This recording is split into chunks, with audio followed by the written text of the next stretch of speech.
is Dave Kennedy.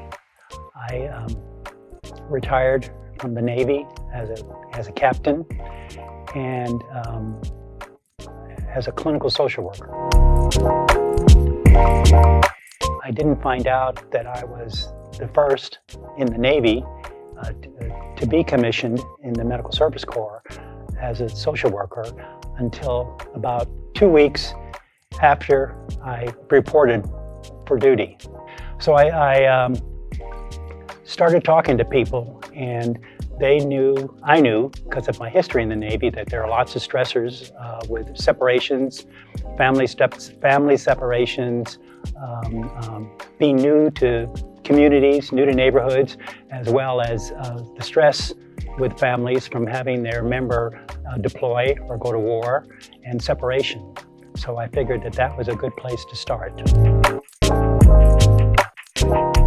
Once they found out, they kind of made it more groundbreaking than I did. I was kind of focused on my job and doing the best I could.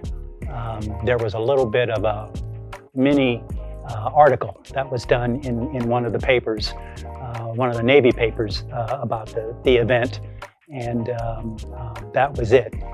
Once that was over, I just went about doing my job.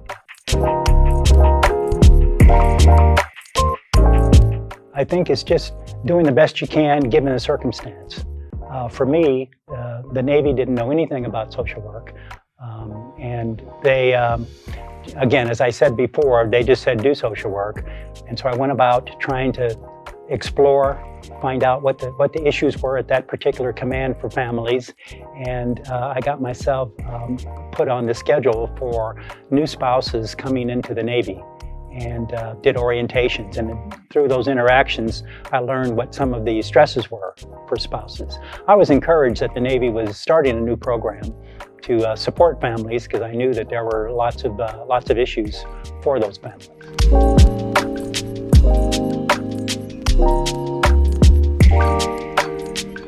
When I came in, the first group of social workers, there were a total of 12 in the Navy.